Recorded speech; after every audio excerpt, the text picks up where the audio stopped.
Hi there, my name's Aaron Short. Welcome. Today is Monday again, October 10. Are you ready for Halloween? Should I learn some more Halloween songs this year? I think I should do. Have I got any gigs at Halloween? Think about this. When is Halloween? Look at me planning ahead right now. So we got the 31st is a Monday. I have no gig that day. So I guess I could do some Halloween songs on the Friday. That's too early, right? Friday the 28th. And then would you play Halloween songs on November 1st? No, that's too late, right? You wouldn't do that. And then the thing is, November the 1st is when they start playing the Christmas and holiday songs in Starbucks anyway. Have you noticed that? They switch from Halloween straight on the 31st. They lead up to it the whole month of October. And then November the 1st, as soon as we go to November the 1st, that's it. Holiday music. There's no break in between. So for musicians, it's like, what do I do? What's the tasteful thing to do? When do I start playing Halloween music? I feel like maybe if I had a Halloween party, I would learn some songs.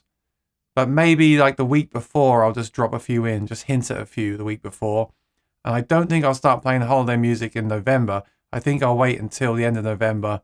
Definitely, I think December 1st is the best thing to do. I understand why Starbucks do it, because they want you to start buying the gifts and things and planning ahead. But maybe, I don't know, maybe the week before. I feel like November 1st is way too soon. Anyway, just some thoughts there. Who's here today? I'm in the new office. Hope you like the colour. I do like orange, so it's nice. Rosanna's here. Good to see you. Good evening, Aaron. Everyone here in the chat. Happy Monday. Awesome. David's here. How you doing, David? Good afternoon, everyone in the chat. Hope your week is off to a good start. Very good, very good. Yes, at least the weather's better than it was last week, right? Can't really complain, considering what some people went through, but it was really, really bad rain even here. That whole weekend. Happy Monday. We like Monday evenings with Rosanna while Lee's off at work. David says, does it feel like fall in the UK? Definitely fall in Oregon. Rexamatic, how you doing? I just replied to your email. I had a crazy weekend. I just replied to your email. Thanks for sending that over. And I'll put my link up the top there as well in case anyone wants to get in touch. That's the email address up the top there. Been sunny? Yeah, sunny here too. David Heidelberg. I'll be in New York Thursday through Sunday, playing a gig in White Plains Friday at 9. Well, that's good. So where are you going to be exactly? I'm going to be playing a gig in the city on Friday, 6 till 9. So I'm not going to be able to make it, I don't think, to your gig. Thursday actually I have a private party this week. Friday you're playing. Saturday, I just have a party at noon. So let me know if you're around Saturday evening. Let me know if you're around the city. The city. Judd Lofthouse, have you tried the Dualist pedal? What's that? Let me have a look. Dualist.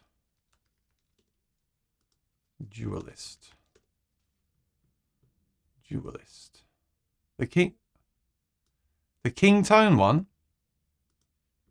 Do you mean this one here? The Dualist. I have not. $350. King Tone Guitar Dualist version 2. External dip switches in stock. Oh, so it's like a Dumble style pedal, is it?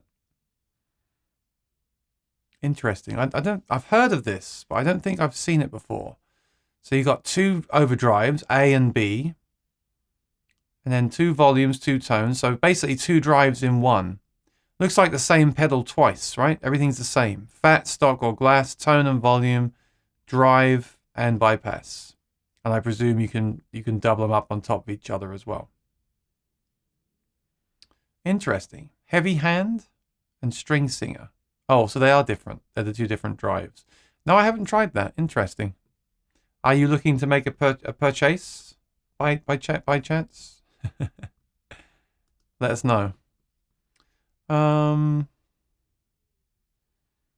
Very good. I'm going to tell you what I did this week at my shows. Let me just say hi to everybody. Bit chilly in England. Hallmark is airing Christmas movies starting October 22nd. No. See, it's like they have to bring it forward all the time. Let's bring it forward just a little bit more each year. Before you know it, they're playing holiday movies in February. Pooh Ninja, I start Christmas shopping the week after Christmas. Yeah, I start Christmas Eve. Oh dear. I always say, you know, next year I'll be early, but it never happens. T, good evening. Hello to the chat. Lovely day in Ireland. Nice. Nice. I haven't been to Ireland. I was watching Damien Rice this week. He's Irish. David won't have time to come to the city. Oh, you know, I really want to go to Rudy's in Scarsdale. I really want to go there. I won't be able to go Friday. I might be able to go Saturday. So if you're going Saturday afternoon, then let me know. I don't know. The schedule's pretty crazy right now for everything, but I'd like to come and meet you, and I'd like to. Of course, I'd like to see Rudy. I've not been to that one yet. I played a gig there, and they were shut that day that I went there. So I'd like to see Rudy Scarsdale. In fact, why don't we do that today? Why don't we take a look at their inventory? They've got some interesting guitars over there. Perhaps we'll do that today, and you can plan ahead what you're going to buy. Have you seen the Martin North Street range? Thoughts? I'm not sure what that is. Martin North Street range? Can you elaborate? And I'll come back to the questions at the end. Did you order your fourth quad Cortex? No comment. I might order. Have I had 4 of those things?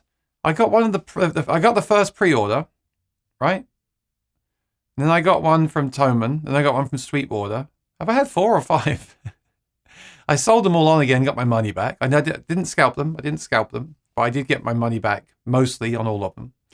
I enjoyed my brief time with that product. But, yeah, I'm thinking when 2.0 comes out, if people say, look, I'm blown away, and I don't think they're going to. Very happy with the Kemper. I still got too many amps and things here. Very happy with the Kemper and the Kemper cab. So the thing about the Quad Cortex is, even if they add all the things that I want, which they won't, because I want an iPhone editor, which they won't add anyway, then I still got to decide then what do I play it through. So at least with the Kemper, I have the Kemper cab, and the Kemper cab only really works with the Kemper, so that wouldn't really work. So now I kind of lost interest, and they're taking too long. They are taking too long. I saw it when it was announced at NAMM. Obviously, that was just a shell of a pre-prototype. It's funny when we see these products at NAMM and we're like, oh my God, look at that. That's incredible. Wow, that's a new thing. And what you're actually looking at is just a box that they've quickly thrown a few sounds into. It's not even probably the firmware, not even close to the firmware they release. It's like the beginnings, right? I might be wrong, but it's usually just the beginnings of a product. They're just showing it to you. But the hype makes you want it, even though at the moment it doesn't really do anything interesting. And then the version 1 software, well, the sounds are good. And then the looper they added was good. But the things we've discussed privately, I still feel pretty passionate about. You know, I love the size, but that means the switches are quite close together. I love the touchscreen, but you're not going to use that at a gig. You want it on your phone or iPad, which they don't have. I love that you can plug a mic into it, but they don't have any sort of vocal-specific effects like the TC Helicon pedals do. You've still got to decide what to plug it through, like a power amp or a PA speaker. So I don't know. And yet the hype still goes on with that thing. People are still buying it. Are they still in stock right now at Sweetwater? They've actually been in stock at Sweetwater for a while, which means they finally caught up with demand. And I guess that also means people aren't scalping them either, which is a good thing. Let me see. Do my daily check over there. Or should I say my hourly check over there? Yeah, you see, it's in stock. I mean, they got to do something, right? The price is now $18.49. It was cheaper when it was first announced. So they got to do something with this thing because it is still selling, but they've had them in stock for weeks now. And I think the software is what's going to sell the product, right? Honestly, if it had an iPad, an iPhone app, a desktop app, the hybrid mode, and even if they didn't have a dedicated speaker for it, they had all those things, I would get one. But they don't. It's like it's just a box. The box is only as good as the hardware. I also think going forward that they shouldn't do these touchscreens. I don't think actually you need it. I think the touchscreen should be on your iPad. If you've got an iPad, straight away the screen is bigger and more responsive. Like no hardware pedal will compete with Apple's displays, will they? So I think that, I mean, maybe a basic touchscreen for quick on-the-fly changes. I guess it's good if it's on a table next to you, but as a gigging musician, I'd rather have an app on my iPad. I don't see why they can't just port that onto an iPad, iPhone. Kemper can do it. Why can't Cortex? They're supposed to be cutting edge with their stuff, and I don't know. I think if they don't hurry up and get moving, that's going to be I don't know. I guess they'll still have their fans, won't they? But I'm not very impressed. Any new gear recently? Says David. And okay. The dual. I've heard of the Duelist. I've definitely heard of it in the rounds, but I've never actually seen or played one. Oh yeah, that's right. I've seen that. David got a Martin CEO 1 for a very good price. Used. Buy used, people, is the best way. Quentin wants it in a rack. Keeps people from spilling beer. You know, actually, you could use a MIDI controller with it and leave it behind you, and then just edit on the touchscreen with it on the table behind you. So that's the other thing. I think there's space for a product where you have a box on the table behind you, like an amp head, and then you run just a remote, like the Kemper's remote. Run that to the front of the stage, and then it's cheaper to replace that if it gets broken, and then control it from an app, because you're standing up at a gig, right? I hate having to bend down at the gig and make changes on a digital thing. It sucks. And then Helix had the foot mode, the hands-free mode, but no, I don't think people really use that, because it's still easier to then go down and do it with your hands. I think the apps are the future, but no one really is doing it. I know they have their problems too, right? I know they can be issues with that too. David said, I agree on the QC. So it's like, well, the worst thing is they're teasing stuff, you know? They keep teasing little teasers to everybody. You know, they sent an email a few months ago. Oh, we're going to have hybrid mode in the new one. Oh, we're going to have a better way to organize your things. This has been, just release it. Or why don't they go live like this? Why don't they go live and show the customers what they're working on? Why is it all so secretive? Like with the Kemper, they just put out a beta and you can try it out. An open public beta if you want to. It's your risk. If you want to try it out, give them ideas and feedback. Neural are way too secretive for their own good. They drop stuff, and when they do, it's usually pretty good stuff. But we don't know what's happening in the meantime, and it sucks. I don't like it. I know some people are having good success with the product. I do think the amp sounds really good. I do love the size and the interface again, but there's just so much. And this argument of, well, the Helix had 10 years to... Line 6 had 10 years on this. This just came out 2 years ago. When we've had 10... Well, they don't say that. So when they've had 10 years and 8 more years on this product, it'll be as good as the Helix and much better sound-wise. And it's like, yeah, but, you know, what did I say to you the other day? I was talking to David the other day. I said, MS-DOS. You could say, well, MS-DOS, Microsoft, they had MS-DOS out 25 years ago. They've had 25 years to make their Windows operating system really good. So if I bring out a computer today and it looks like DOS, I can say, well, they had 25 years. No one's going to buy it. The standard now is what the current best product. You're only as good as the best product right now. So the Helix way of doing all the different switches and the labels on the switches, the Kemper's way of capture. Okay, I think the capturing is good on the Quad Cortex, but the Kemper has a cab. The Kemper has the app. The Axe-FX has all the fine tuning if you want it. You can turn it off if you don't. The Helix has the scribble strips and you can label everything. So that is the current standard. That's the current gold standard, right? So they should do that. All right, let's take a look at Rudy's in Scarsdale.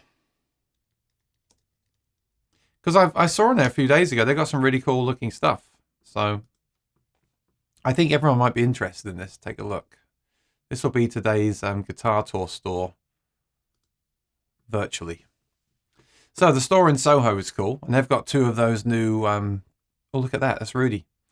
They've got 2 of those new Martins at the Rudy store in downtown. I haven't been there yet. But the Scarsdale store looks very interesting. So let's see if we can find anything, or let's see if I can find anything particularly interesting here. First of all, I need to figure out how to shop by the store. But let me just go here. So why don't we start with in stock? Okay.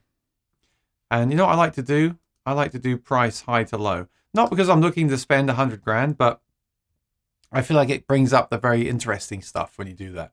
I mean, look at this thing here. 100 grand, D'Angelico, 1935. So I believe they're a different company, right? They're a new company. They have the same name now, but it's a new company behind them. That's what I was told a while ago. Yeah, so this is the vintage stuff. Obviously, the vintage stuff is when you're looking at that kind of price. Here's one of those rosewood tellies, like the Harrison, $26,000. I know, vintage. I know, I get it. Now, do Rudy's tell you the weight? That's very important to me, especially with an electric guitar. I don't see it on there, unfortunately. But I always want to see the weight, especially with the rosewood tellies. They can be heavy guitars, you know. So that's interesting. I'll get to the. Oh, there's a Chet Atkins. I will get to the acoustics in a second. I just want to see what we've got here. Anything stands out? Look at this. I got to say about Rudy's, you know, they always have really interesting stuff. They always do. There's never a time I've been on their website that they've not had something really interesting. Look, here's a Pensa guitar. So Pensa Sir. So John Sir and made these guitars back in the day. It was Pensa Sir, and then he went off and made Sir guitars. And they still make the Pensa guitars at Rudy's. I think they're opening a new place in Nashville, I read, which is cool. So that looks very interesting. I'm looking for the weight. Oh, there we go, 8 pounds. Okay, good. I was watching a video the other day with In the Blues. I really like In the Blues, and I just noticed something. He said that, see, that headstock is quite a little bit Sirish, isn't it? He said that he was reviewing a guitar that was 7.5 pounds, and that was heavy. And I thought, well, you know, most guitars now are 8 pounds. It's very hard to find a guitar that's under 7.5 pounds, I find. Especially like Fenders lately, they're all around 8 pounds. So let me go to acoustic guitars here. And let's see what Martins they have. So this is in both stores, but it'll tell you the store. So these are the two Super Ds at 5,000. Now are these still in stock, or did they sell them? Yeah, see, so Soho or Scarsdale. So Scarsdale is where David's going to. Soho is the one in Manhattan. So they've still got this in stock. No one's bought it yet. That's interesting, because these are brand new off the shelf. You can see the torrification that gives you that, they call that a skunk stripe down the middle. The back is nice. Look at that. Very nice. So they still have both of these ones in stock. One is Guatemalan and one is, look at that. One is Guatemalan and one is Koa. So which one do you prefer the look of? This is a new model as well. So this is 3 new models here. They're still churning out new models at Martin, even though everything's kind of, you know, not slowed down. Even though they're busy, they're still introducing new models, which obviously might slow them down even more. This is a Shawn Mendes signature, $800. I haven't played one yet, but it's made with sustainable woods, and it's his signature guitar. It's slightly smaller than the Triple O, so it doesn't really interest me because I'm 6'5", so why would I want to play that? Although I did used to play a guitar that size for many years, the Mini Maiden. Let's see what else they have here. They've got an authentic. Is this the new authentic? And they've got a custom Asian Ebony. Interesting. Look at that. I haven't seen this one yet. Wow, look at the sides on that. That's a good picture. Holy moly. Let's check out the back. Yeah, look at that. Wow. It's always funny when the back is nicer than the front on some of these guitars, right? Although the front is nice too. Now, we'd expect that to be nice. It's $17,000, but still, nice guitar. There's a Rudy's Anniversary guitar signed by him and Chris Martin, which is interesting too. And there's this. This is the main reason why I want to come out there to Scarsdale.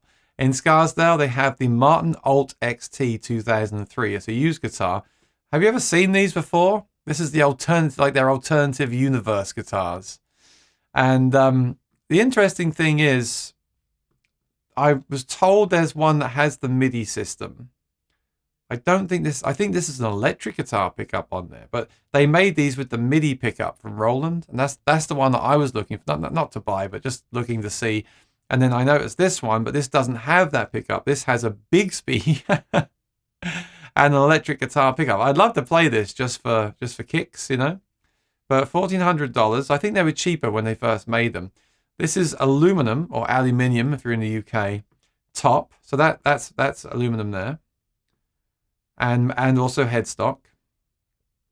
It goes without saying, one of the most unique guitars we've seen in the store, I'm sure. The Alt XT has a DiMarzio humbucking pickup and Bigsby vibrato bar. Look at that. So you can do your whammy stuff on it.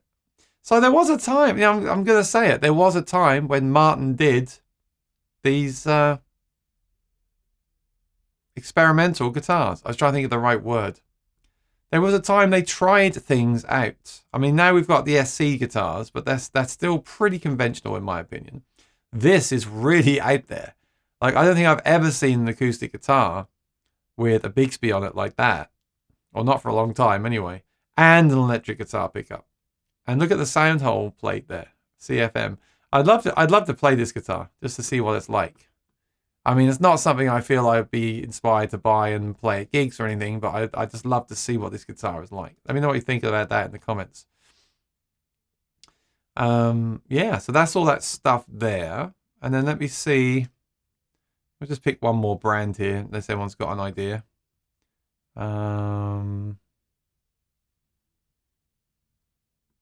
We take Martin off there. So we got Fender. How about Fender? Let's look at Fender guitars. Bass guitars? No. Who buys bass guitars? Come on, we don't want that. Where's electric guitar? I'm just kidding. That's all bass guitars? I don't want bass guitars. Electric. I want to see used and vintage too. So I just want to see in stock. Here we go, electric guitars. And then I'll do the same thing. I'll do price from high to low. All right. Oh, I did this one already. Same one. It's the same one. Okay. Let me click on Fender here. And it's crashed because you're all on there looking at the guitar. Look at that Martin guitar. One more time. Let's see. No, not working. Okay. Well, I found that interesting. So if I was going out there, aside from to meet up with David, I would want to check out that Martin guitar. So if I don't make it there, David, can you check out that Martin for me? It looks like they've got a problem with their website here, unfortunately. But yeah, there's always something interesting there. They obviously they get a lot of musicians pass by there, trading in guitars, buying guitars, and there's always something really cool there. Always good to have a look. All right, enough of that. Enough shopping that I'm not going to be doing. Let's see what you talk about in the chat here. Alan, how you doing? Good to see you. David, I can make it Saturday afternoon. I'm not sure if I can though. I'd have to, because I need to have the car to come up there. So I'm not sure if I can come or not. But I'll let you know.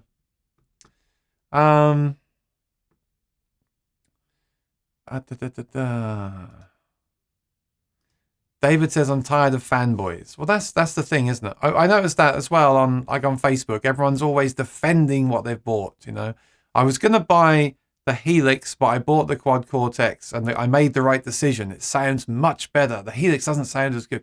And no one ever just says, well, they're both good and I could use either one, but I decided to get this one because it's a bit cheaper and I found a used one. And, you know, I'm sure the other one's good. It's always got to be on Facebook. Mine is the best. I made the right decision. You know, have you noticed that? Look, Peter Gregg in the house. How you doing, buddy?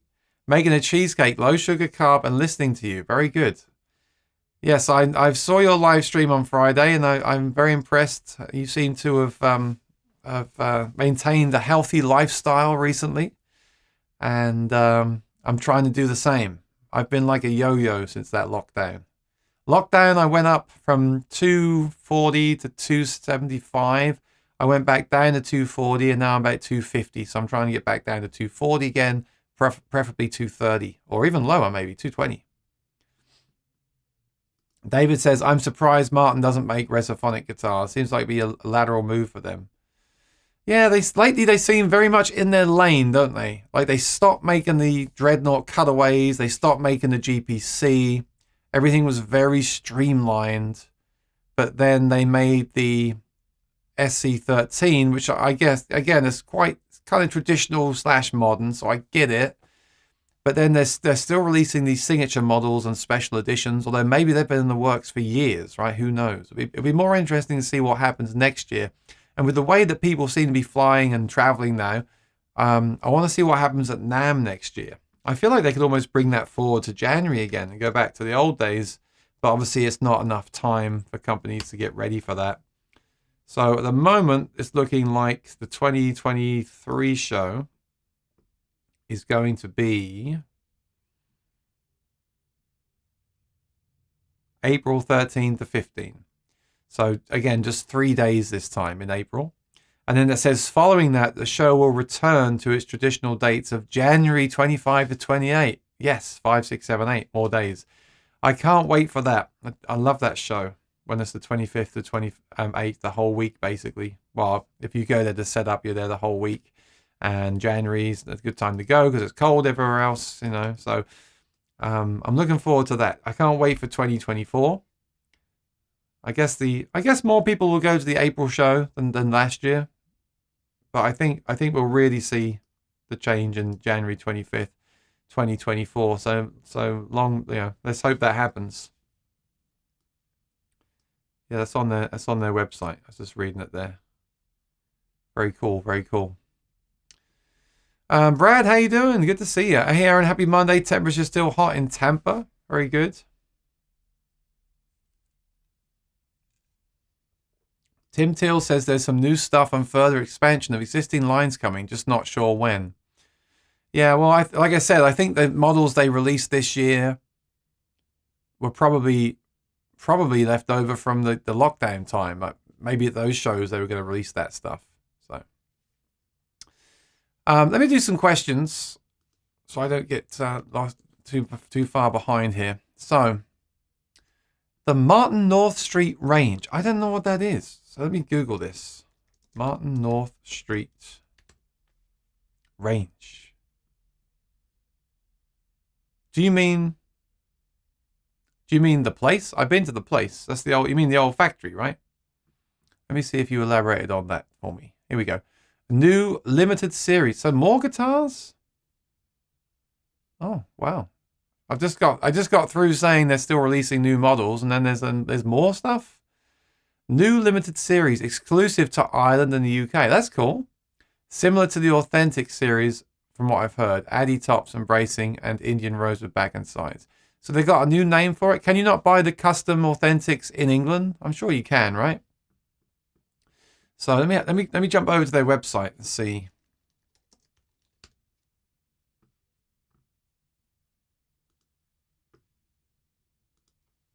I bet it's obviously going to be on Martin UK. Oh, hang on. This is new, right?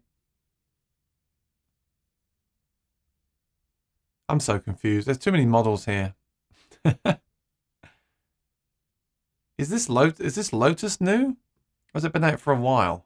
30 grand? I guess that's all the inlay work again. I feel like I haven't seen this one. A Harvey Leach. Interesting. So I wonder if if I go to Martin UK. I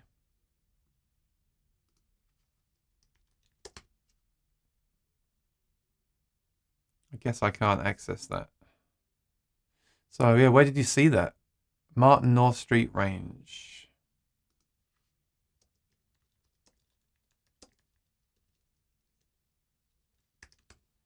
You see, that's the problem when you're in the .com world. You can't access those UK sites if you haven't got one of those VPNs.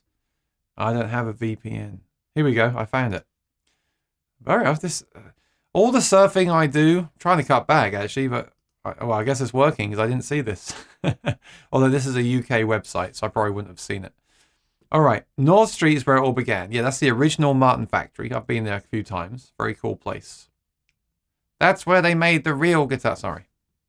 To fans of heritage, I actually believe that, by the way. I'm not taking the mick.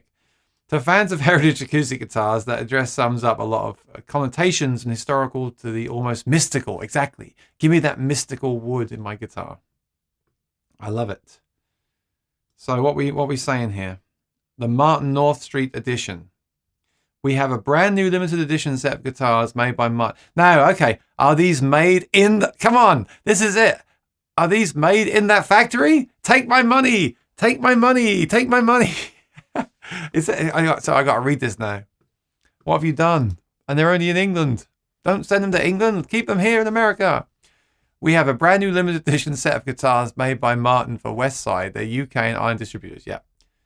If you're an aficionado, you'll love what they've done. The Martin North Street edition is from the company's own custom shop. So they're made in the custom shop. I was hoping that they had gone to the old factory, took the tools over there and handmade guitars in the old factory like they did back in 1830, well, 18 whatever, when they were there.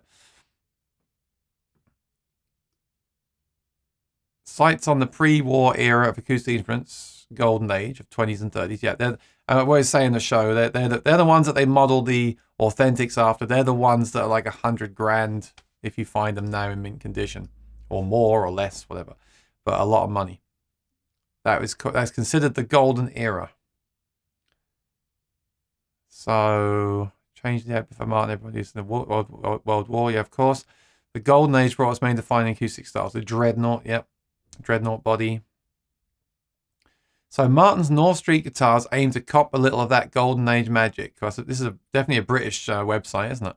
These are not vintage reissues or reproductions. Interesting. They are new limited line of custom shop Martins that pay loose homage to the interwar period guitars, both visually and toning. So they're like the custom shop expert guitars, because the authentics are meant to be like the actual guitars, although they're not. They don't use the same materials like the Brazilian rosewood and things like that. They don't use materials that are endangered or not available anymore, of course, right?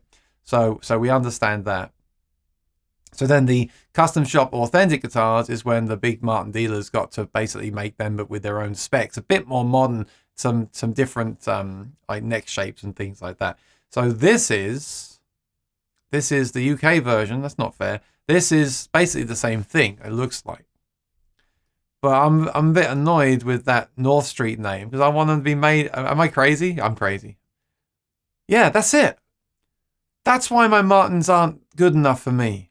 You need to make them in the original factory. What's wrong with you? I'm just being facetious. I do that a lot, don't I? The D18, okay. The North Street D18 Sinker Mahogany. Yes, and we're going to talk about the Street Ebony because this one has it on there. So Sinker Mahogany, if you don't know, is when the wood sinks in the water and is there for decades. I think George Groom was the first to start ordering that. And people say it sounds... You think it sounds a bit wet, really, wouldn't you? I'm just kidding. And the D35 Wild Grain. Very nice. And the North Street OM28. I would like that. The OM was designed for creating a slinkier feel and different sound. What's this got then? Wild Grain Rosewood. Oh, they had some Wild Grain Rosewood guitars at NAMM. I've seen them on Reverb. So you know what happens when you see those guitars at NAMM that get sold to stores? Usually that means they're testing the water, so to speak. They're using that wood on some guitars to try some things out, get some dealers' reactions, and then they put that wood into guitar. So I've seen guitars with these backs on Reverb as a colorway I really like. Interesting. So any more info here? Available now. Very cool. Excellent. Yeah, I'd definitely be interested in these. I love this one. This OM is awesome. But just sucks that they sent them to the UK. What's that all about? Why are you doing that? Keep them here. Let me see. Let me play them. No, it's good. It's good that they do that.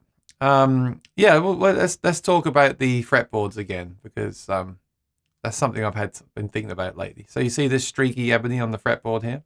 We've spoke about it before on the show, but we'll touch on it again today.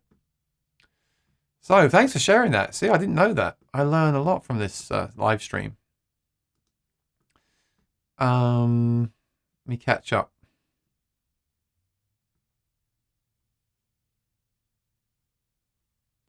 So the North Street Sinker D18. I like that OM with the wild grain.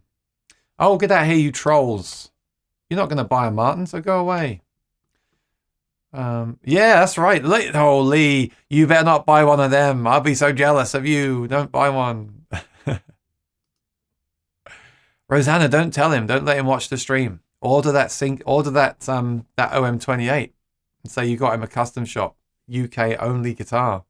Wow, that's awesome. I love it. Let's talk about the streaky ebony then. This might be the last time I talk about it. I spoke about it a lot. So like my where is it? Oh, it's not here anymore. It's not here right now. Like the guitars I have the black fretboard, right? And it's funny because what happens is over the years I got a couple of guitars where I got them straight away and took the strings off and put new strings on, and I would just get a piece of slightly damp tissue with water on and rub it over the fretboard just to clean it, even though it was brand new, whatever. And it would be black. Like, why is this black? What's wrong? What's the problem? Like, what's wrong with this?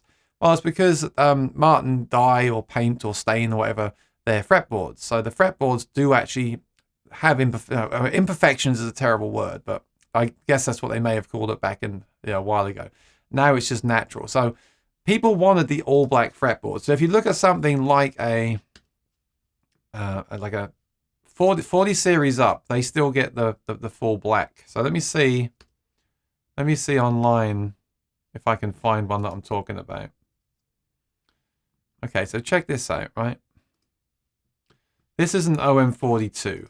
So if you look at this fretboard on here, you see that? You've got the inlay, but the fretboard is mostly uniform dark ebony, right? So I'm not sure about the 40 series because they're meant to be the prime guitars. You would hope that would be like a piece of uniform. But what they were doing with the standard series is they were just dyeing that to take out these streaks. And the first person to do the streaks was Taylor.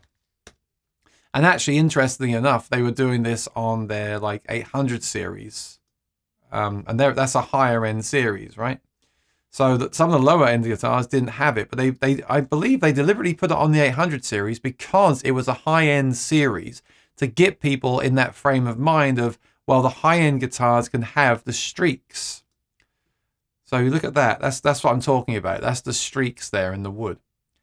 And the reason is, of course, like everything else, that back in the day, they could throw this away. I'm not saying they should have done, but back in the day, they might throw this away and keep the stuff that is uniform, completely black, and use that. And then as they make more and more and more and more, thousands and thousands of guitars, they had to use it. So some companies would dye it.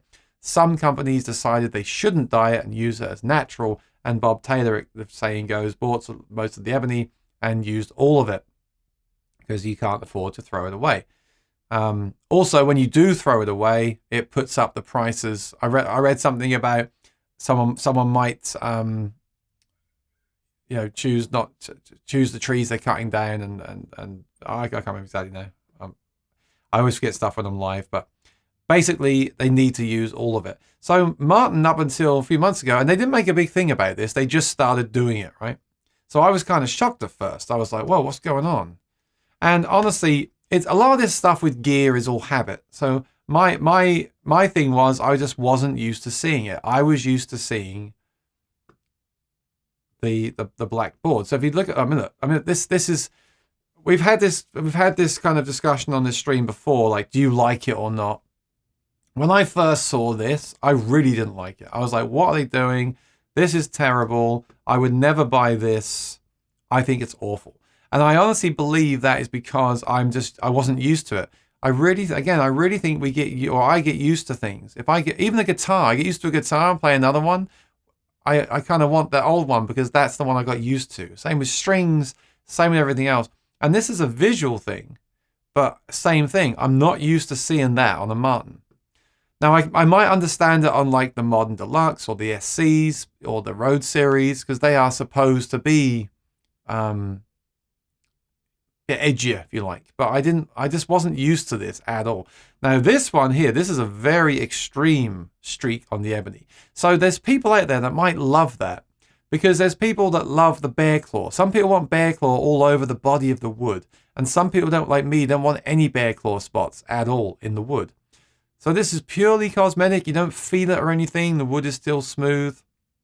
This is cosmetic. So I bet there's someone out there, maybe even watching this right now, that would love that. I mean, imagine if that streak in the middle, you see it the way it starts dead center? Imagine if that went all the way up, straight up the middle of the guitar.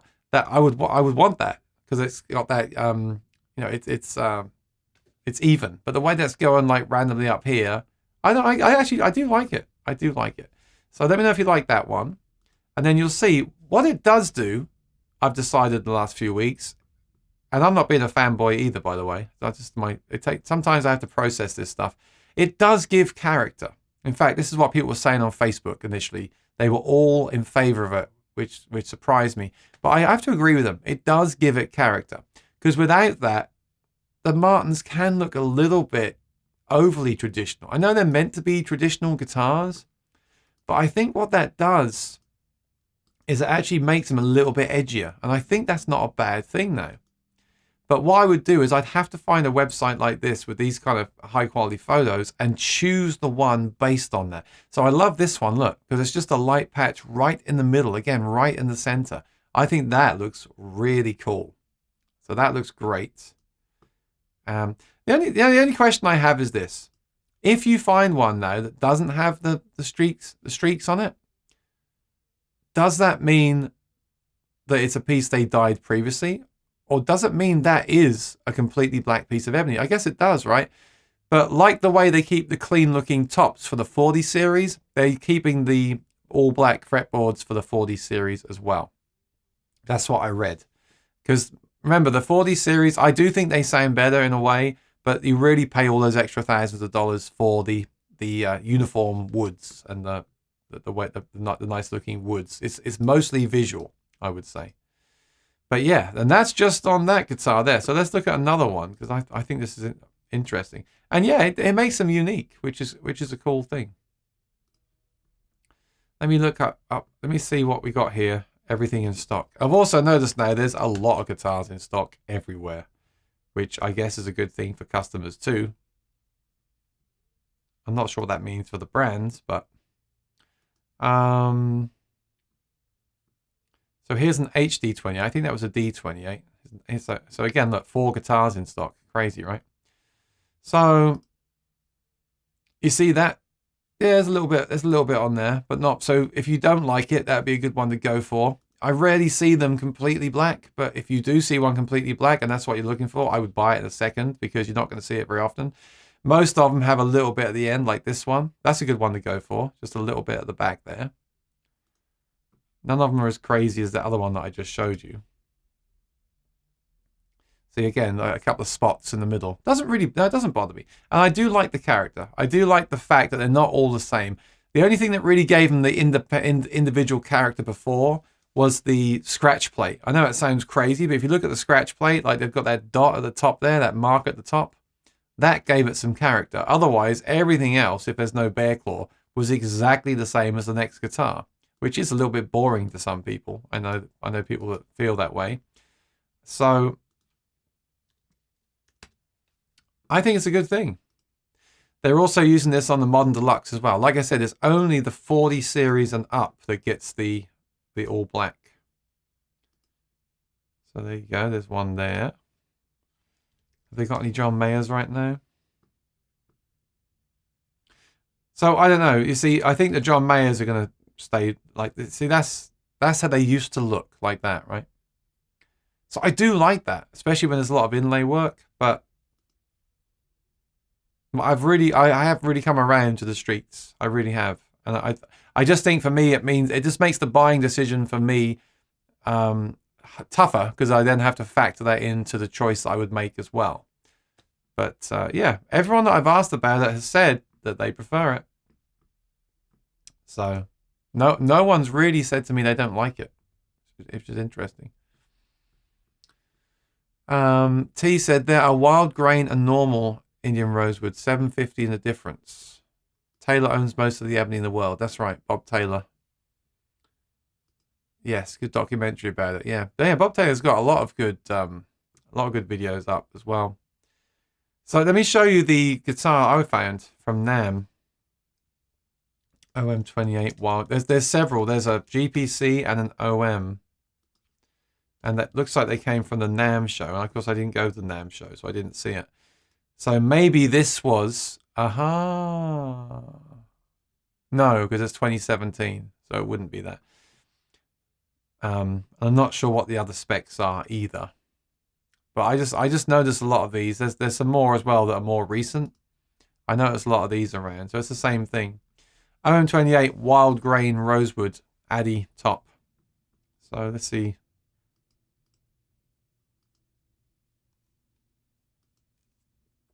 They didn't put a pic. What?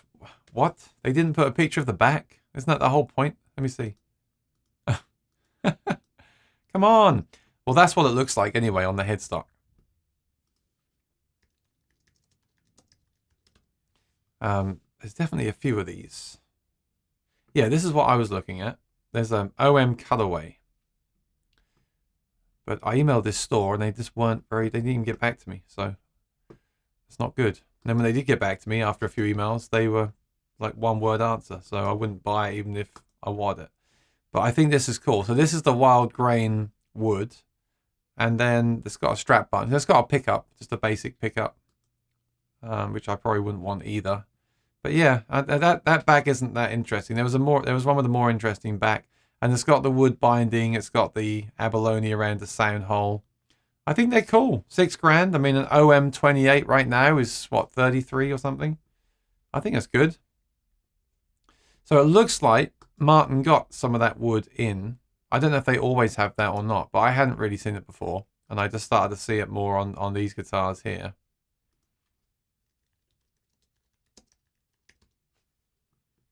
Any more? There was another one that I saw. So there's a Dreadnought colorway as well. I wish they'd make these again. These colorway guitars, like the Dreadnought colorway, the OM colorway, they just don't want to make them in the standard lineup. They say they don't sell, which I think is sad. I don't really get it. And I think I saw a GPC as well, like a Quado. Yeah, this one. Grand Performance, we call it. So many different names for these things. So look. Yeah, that's the wild grain. That's nice. I like this guitar. I like this a lot because it's got the abalone. Why am I showing this to you? I might want to buy it myself. Oh no, I'm not going to shop there. That's right.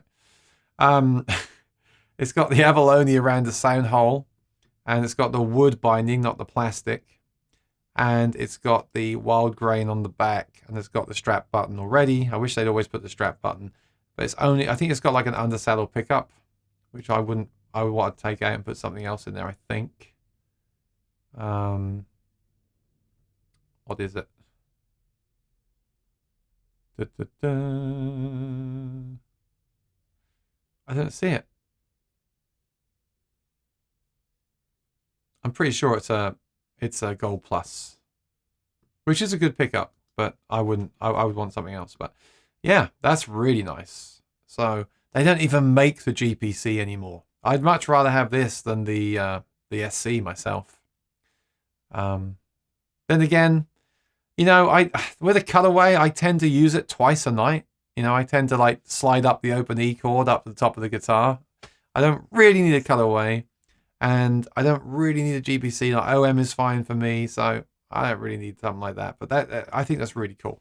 And they also make a colorway OM as well, so I do like that. I do like that. It's cool. All right.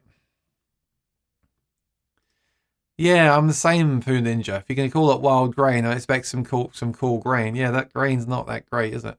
Some of the other grain that I saw was much better. Hey, Staley, how you doing?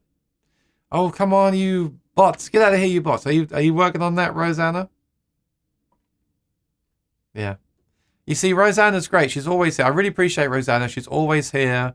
She's been in these live streams since lockdown, and she helps me out with moderating the channel. I must get some more moderators sometime because it's not fair for her to do it all the time. But she's always here, and then she's always having a really busy time because she's like kicking all these bots out of the chat all the time.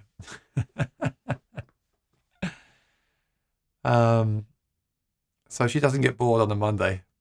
And then when Lee gets back from work, he says, right, we need to talk about this new Martin they've brought out in England that I'm going to be purchasing. And she says, Lee, I just can't talk to you about it right now. I'm really tired. I was moderating Aaron's channel for 2 hours, and I need to go to bed. Sorry. We'll talk about it next Monday.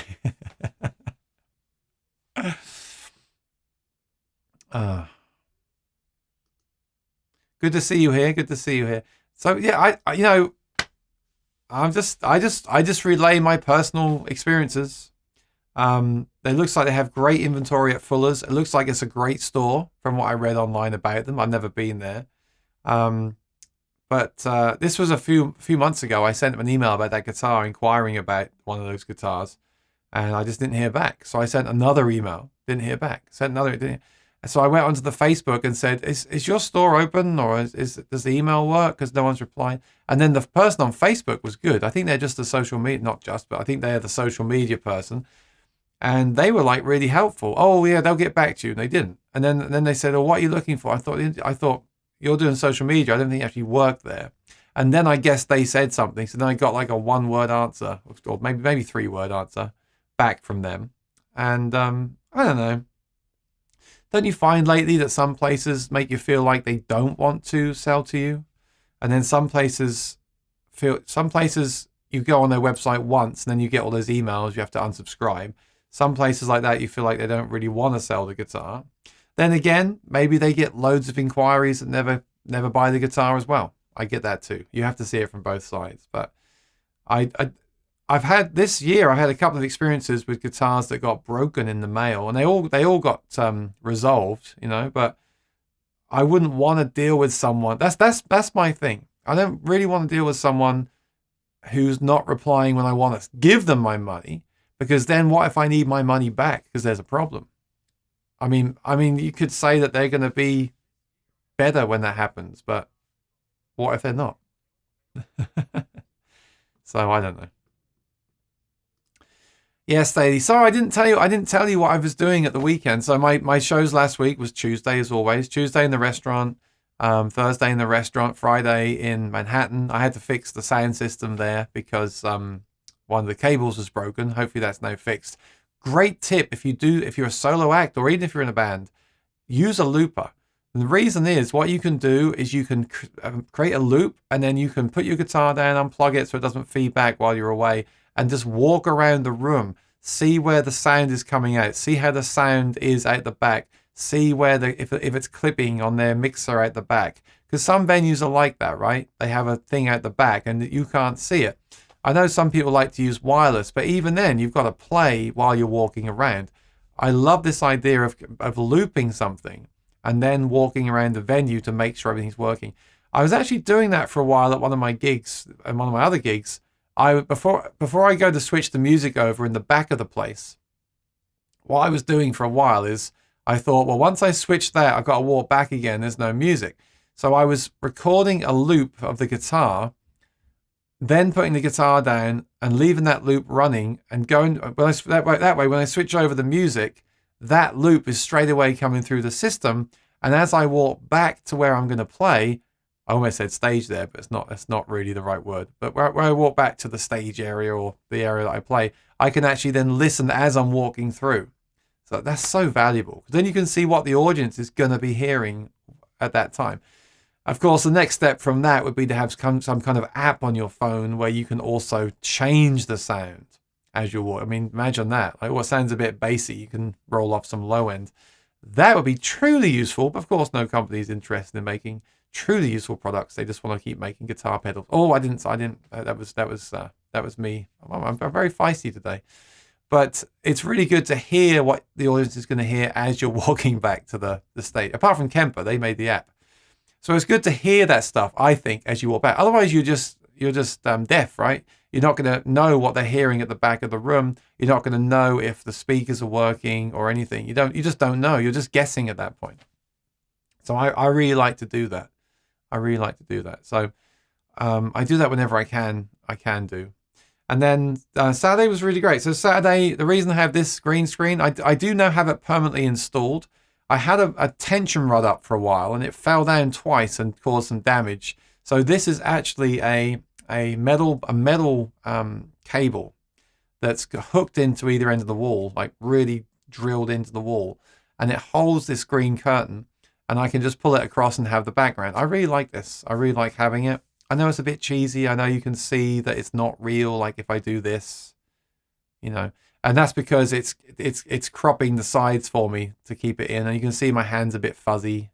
So it's not good for everything. If you get the right lighting and a bigger space, it can look really good. But I used it. So the reason I'm telling you this is I used it for a commission Saturday morning. A guy asked me to record 3 Irish songs for a friend of his that's been sick recently. So I put a picture behind me of Ireland, and I sang 3 Irish songs and sent him the video. So I feel like, yeah, I've got this video camera here, may as well use it, right? I've got the mics and everything. So that was really cool. And then I went and did a 1-year-old's birthday party. That was really cool. And then I went and did a party at night in Jersey. That was really cool. And then I got home and I was absolutely exhausted. So that's why I didn't do much yesterday. But yeah.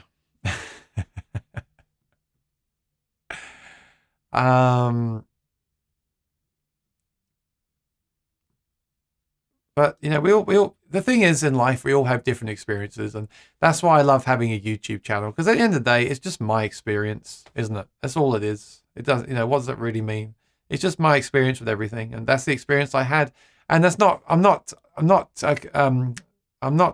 shaming the whole store, and I'm not shaming that employee even. Like I said, maybe they just had a bunch of people harassing them and when in a bad mood, or maybe they do that's how they answer emails. I don't know, but I'm just telling you what I would like to see as a potential customer when I deal with someone.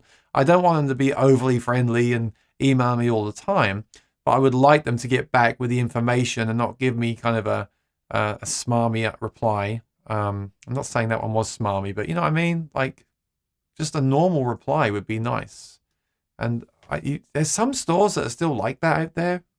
Sometimes you get that like the old school way of doing it, but lately it's just like, no, I haven't seen that. But I'm sure it's a great shop, you know.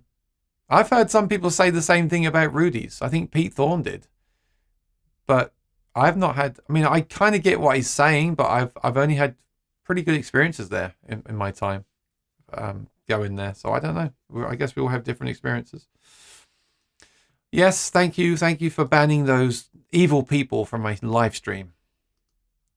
The Gibson Country and Western. I tried one. I tried the Sheryl Crow model. Didn't love it. Didn't love that guitar. But again, might just be that guitar. The J200 is more appealing to me than the J45.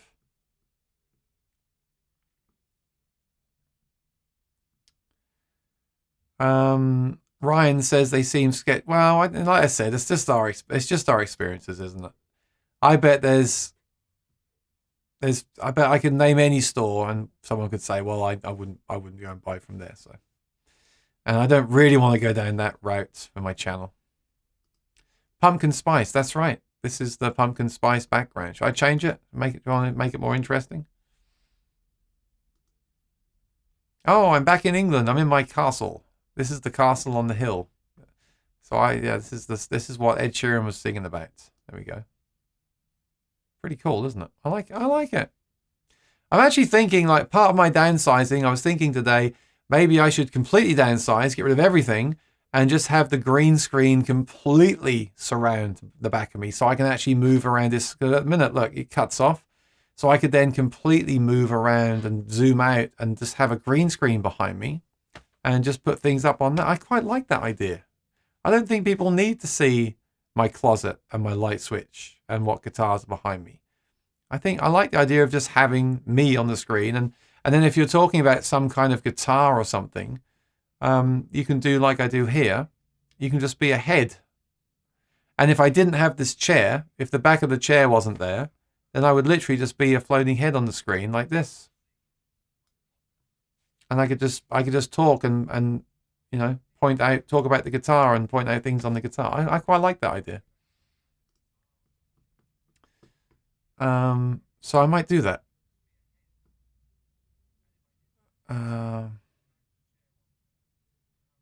Lee says, hi, all working again. I really need to retire. You do. I'm going to have to take your spanner away because you're never here anymore, Lee. I'm very disappointed. Also, we were just talking about new limited edition guitars that if you don't hurry up are going to sell out because there's people here that are going to buy them if you don't buy it. So be careful. Be careful. Be careful of working too much. Cantina restroom orange. Spicy. Yeah, I was a bit spicy today, wasn't I? Don't know why. I'm not in a bad mood. I'm actually in a good mood. I think I get spicier when I'm in a good mood. Interesting. Yeah,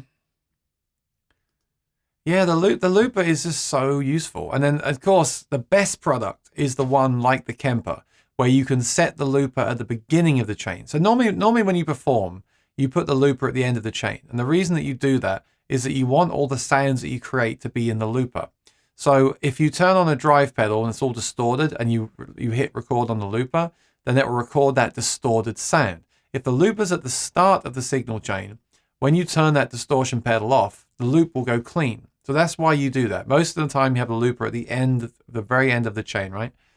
But with like the Kemper and some other products too, you can put that looper at the start of the chain. So what that's basically doing is that's become you. So that's you playing the guitar.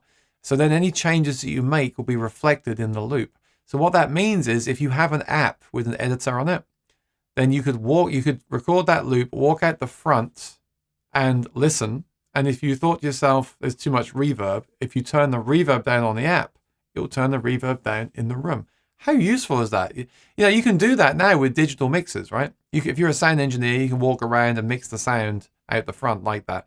But imagine if you're a solo artist by yourself, or even a duo or a trio, you can record that and walk out and do it. So some mixers do it. I know the QSC does if you've got a hard drive attached. But why is this not in products? Like the Quad Cortex is great and everything else, but why can't I do that? That would be so much more useful to me than another chorus pedal. Why don't they do actually useful stuff that I could actually make my gig sound better because I can do my own sound? Why is that? It seems like that was all done 10 years ago. They had all these like anti-feedback devices and things. That was like 10 years ago. They're not really doing that anymore. They're just making guitar sounds. It looks fine to me. Yeah, so what you do, like you set the fade level. So if you have it too much, it starts to bring back the green. And if you have it, too little. If you have it too much, then you become a ghost. This is good for Halloween. Halloween, look at my teeth. So what you have to do is get the fade level. And this is good. This is built into Ecamm Live. Oh, I just had a great thought. You know what else I could do? Because I do like having the headrest on the chair. I could get a green chair. Wow, what a great idea. Do they sell those? A green chair. Green office chair. I guess having no back on the chair would be even better. Or maybe a chair where you can remove the back. I don't know if they make those, but yeah, I got me wondering now if someone makes a green chair for people that like to use green screen so you can't see the chair behind them. Be interesting. All the things I think of when I'm doing this. It's funny. What do babies ask for? So babies don't ask for songs. I usually do. You know, there's a big market right now for people that can do sort of everything. So what I have done in the past is I've done like obviously all the nursery rhymes, so Wheels on the Bus and blah blah, Twinkle Twinkle, ABCs. What else are they called? Happy. I've done all those. And then what you find lately is when someone has a 1-year-old or 2-year-old or 3-year-old birthday party, yes, it's for the child, of course. It's also obviously for the family. And the family are all different ages. So what I find works really well for me is to basically start with, me and Julio, and then Here Comes the Sun. And then when the kids are nearby, then I'll do like Twinkle Twinkle or Happy You Know It. And some people also do those songs in a more modern style. That's a really good way to do it. I don't do that. I just do it like traditional style. But if you could play those songs in a modern, like funky style, that fits in with the rest of the popular songs that you're playing, that's really cool. Because that way, everyone's entertained. If you just go to a kid's party and just play nursery rhymes and lullabies, the grown-ups are going to be, I mean, most grown-ups are not going to enjoy that. So if you can do a mix of everything, that works really well. And then, yes, what I do is I play Baby by Justin Bieber. Baby, baby. And that's like G, E minor, C, D. And then I loop that and then I play Baby Shark over the top of it. So, and I hint at it. And then if I see the kids are looking, or if the parents like, oh, he's playing Baby Shark, then I'll sing Baby Shark. And then what you could do, which I don't do, but this would be a really cool addition to that, is to loop the chords and then do the movements. I don't play the guitar and do the movements, do the you know, all the hand movements for Baby Shark. So that's when you see, to me, and I know this is just, again, my opinion, my experience. To me, that's when technology is useful, because recording that guitar allow me to interact and do all these motions and things for the show. That is useful, or doing my sound, that is useful. Like, another chorus pedal is not useful, but I'm sure it is useful to some guitarists who just want to choose their best chorus pedal. I do get that as well, but I just wish I saw more of those kind of features in products, and have them easy to use as well. So the J200 is too big for me. Really? Well, like I said, I'm 6'5". Love the green screen. Yeah, I mean, it's fun, isn't it? It's fun, and these are just the stock backgrounds. But I could get like the Martin Museum. I could get like, one week I could have the Fender factory. One week I could have the Gibson factory. One week I could have the Beatles behind me. What you got to do though is find, like, this one's cool because it actually moves, you see? So what you got to do is find, and I haven't really been able to do this yet, you need to find high quality pictures. Because if you put a low quality picture up there, it just looks crappy. And that's why I said about the chair too. This chair does not make sense. Why would I be on an office chair at the beach? That would not happen. So if I lose the office chair and I find some backgrounds of music related stuff, like the Martin factory, the whatever, the Beatles on stage or something, and then you have that behind you each stream, and then that way it's related to what you're doing and it looks like you're there. So again, the problem with this chair is it doesn't make sense in a lot of the backgrounds, apart from like the office one like this.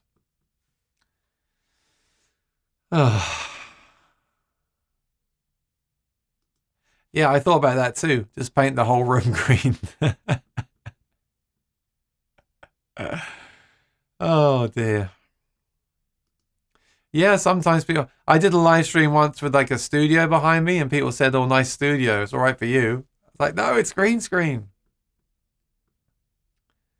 Oh, yes, I'm just in my sunroom, Staley. I'm in the sun. I'm in the lounge right now. Oh, Lee has a new position at work. Front or back? No, just kidding. Just kidding. That was a joke. That was one of these. Sorry. Congratulations, my friend. Glad to hear that. So now you'll definitely be ordering the wild grain tonight. Let us know how it goes. What do you think of the Bourgeois Touchstone? Awesome, affordable acoustics. Affordable? Where? Bourgeois. Touchscreen. Touchscreen acoustic. Oh, Touchstone. Don't know much about those guitars. There's a big guitar show coming up soon in Woodstock. I'd love to go. Don't think I will be going this time, but definitely next year. I just heard about that. I'm sure you all know about it. Let me move this head over here. So, drawing on Dana's near half-century of Luther experience, the Touchstone series is designed to deliver tone. So a lot of companies do this, don't they? Like Loudon did this with Ed Sheeran.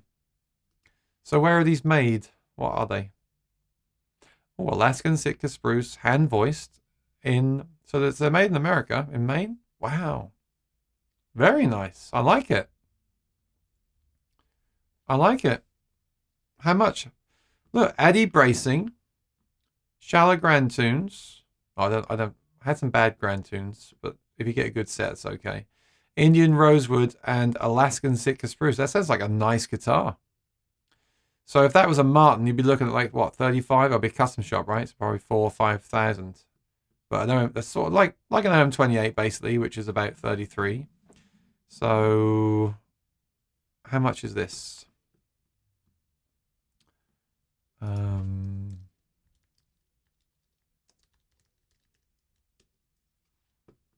You see how I just typed anything there and just hoping it would correct it. Northern Lights Music. Wow. So basically the same price as an NAMM, but arguably better materials and most likely made in a smaller place. So yes, I would love to try that. I'd love to play that guitar. I mean, let's face it, it's basically an NAMM, isn't it? But you can kind of tell. I know these are nice photos, but you can kind of tell by the photos the quality of it.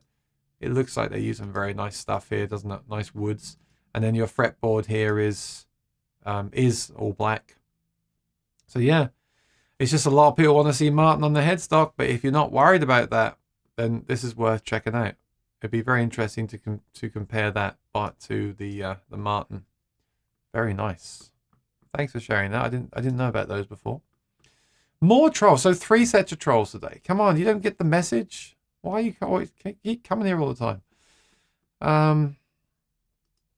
You see, that's kind of how I feel about it. You know, if you're in the USA and that guitar is the same price as an NAMM, why not just buy the NAMM? Having said that, if I played that and it really impressed me over an NAMM next to it, I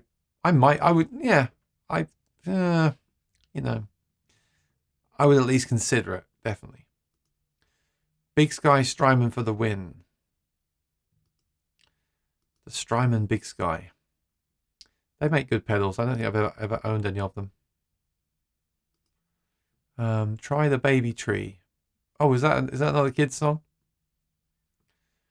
I wish they've ever made merch. It would only be available in chroma key blue or green. See that? There's a little bit of bleed there on the bottom right from the fade. You see that? So I take that out like that. It does look good, doesn't it? It does look good. I have a bunch of high-end 40 series Martins, but Bourgeois is wonderful. Interesting. So you've compared them. Well, even this new series?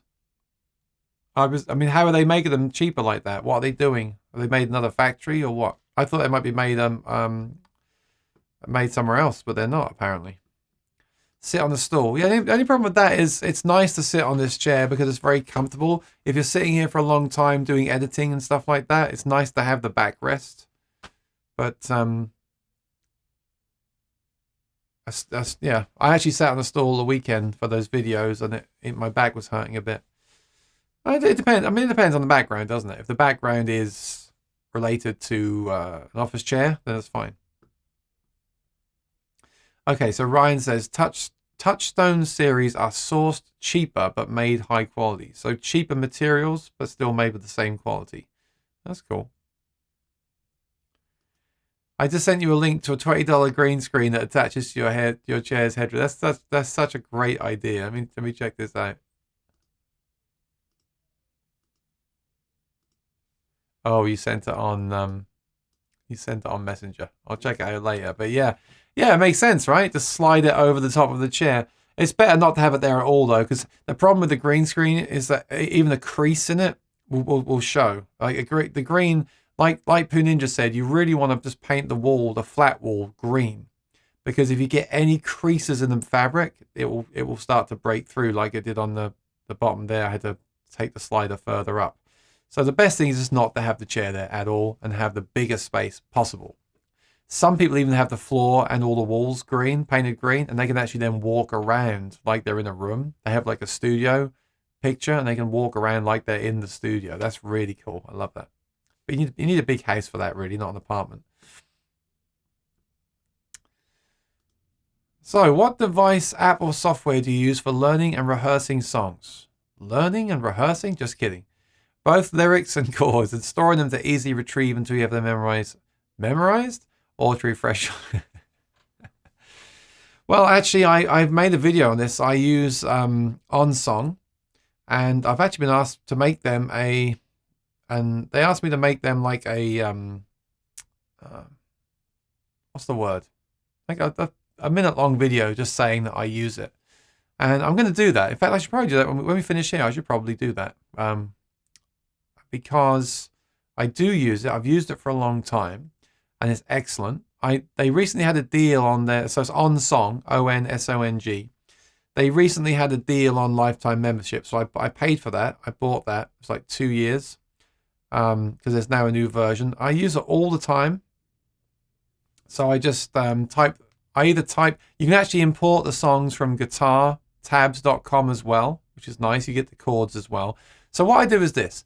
If I'm going to learn a new song, I will listen to the song, obviously. I'll watch as many videos as I can to get ideas for how it's played, covers, and obviously the original version to start with, because I want to learn the song as close to the original as possible. And then other people's covers to take ideas from them and how to make it my own, just to get some ideas. Then I'll bring up the lyrics, and what I might do is type them into OnSong. So you can put the tempo, the key and everything. So I'll put that in there. And then if I need the chord, if it's more than like 3 chords, if it's a lot of chords, like I just learned Coffee and TV by Blur, that's a lot of chords. So for that song, I might use the option on here to import from tabs.com, you know, that guitar tabs.com. And that will bring me in that song with the chords already typed out and done as well. And then once I learn the song, if I memorize it, I will then just put the lyrics in myself and not have the chords. Because when you have the chords, you have to scroll more, of course. So I like to just have the song filling up one page of my screen. This is the big iPhone. That really helps me to read it. So that's what I use, OnSong. I love it. I love everything about it. The only complaint that I have with OnSong is that it's only available on iOS and it doesn't have access yet to the iCloud. Because I would love it if it stayed synced up via iCloud. And when I get my iPad, it's in sync. But right now, you have to back it up to Dropbox and then manually refresh that from Dropbox on the iPad. But yeah, that's one of those products that I've used for the last kind of 10 years. Sometimes I think I use it too much. Like I should be more engaging with the audience. Sometimes I'll even bring up a song that I already know and kind of be reading it. That's just a bad habit. But the way I have the phone on the stand, I'm told that you can't really see that I'm doing that because it's right there on the stand. So I might just look down. But most people are eating dinner or whatever anyway, so it's fine. So yeah, that's what I use. I'm sure there's others too, but I like that.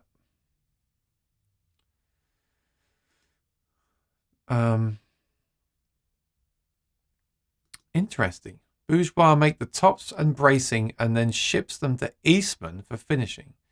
They then come back there for a setup. Interesting. So Eastman and Bourgeois are the same company, are they? Around 3K. Yes, so I see.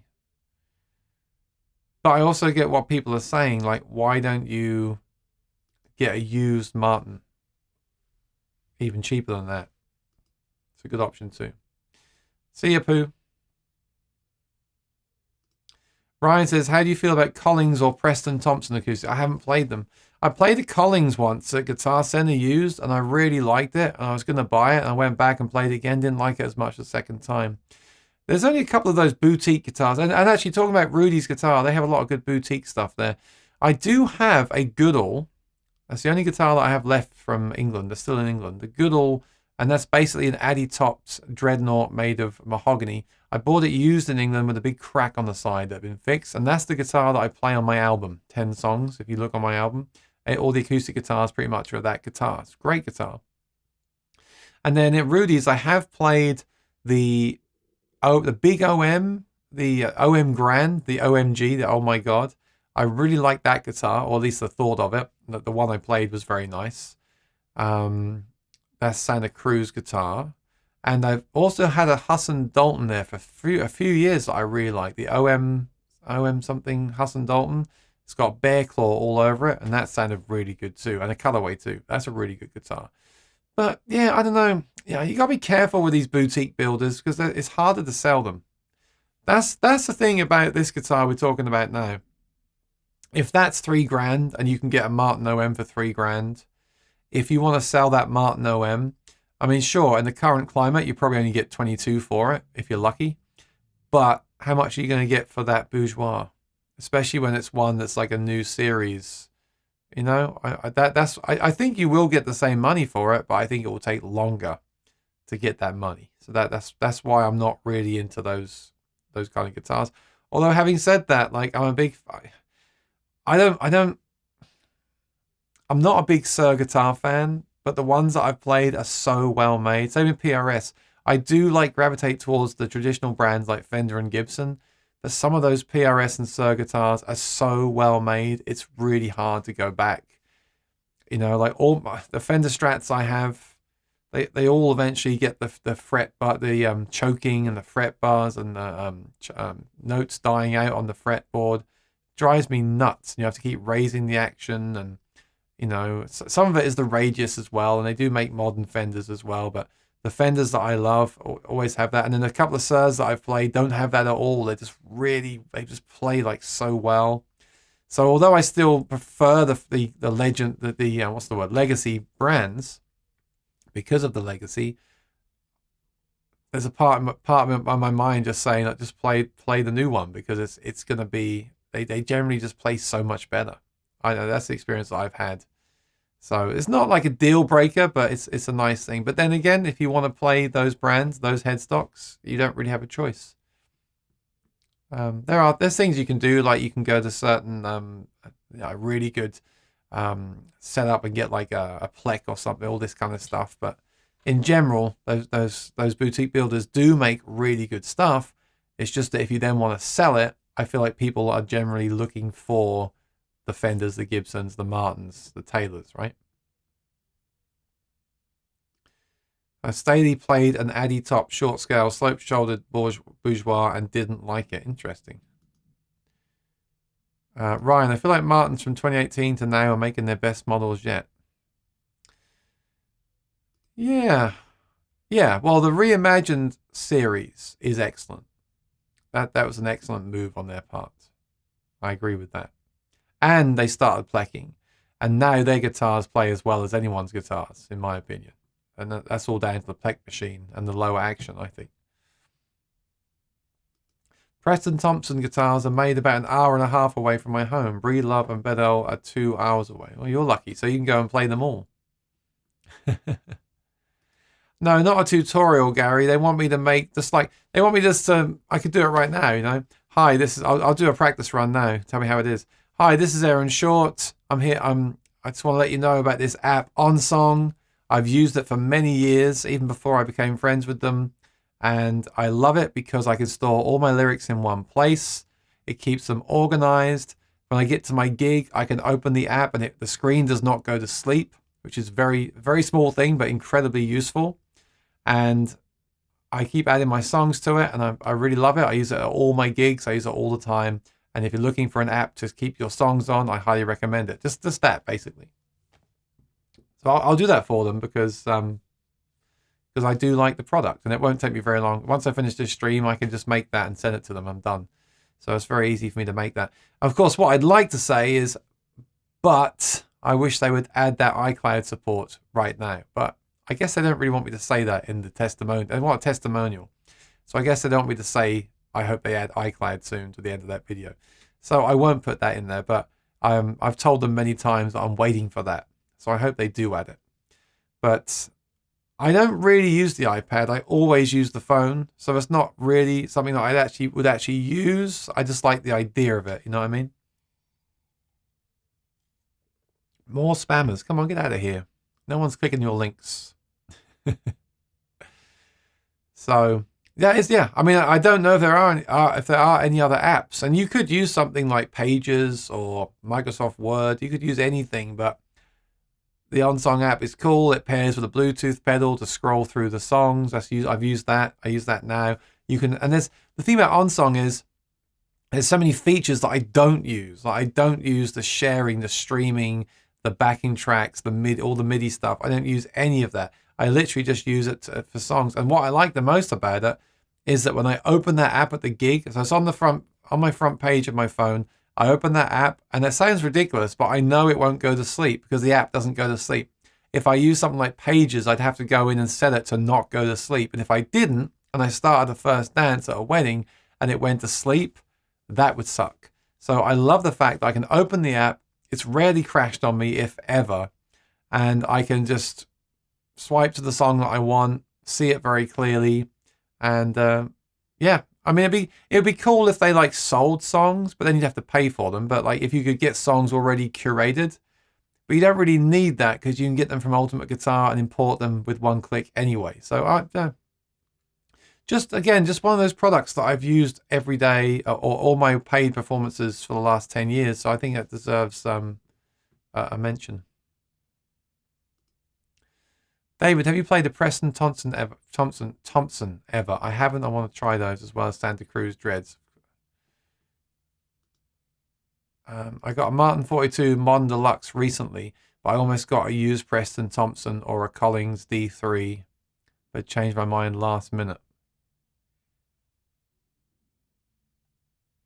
Yeah. I'd have to play it. If I was considering something like that, I'd have to play it and compare it to the other guitar. Definitely.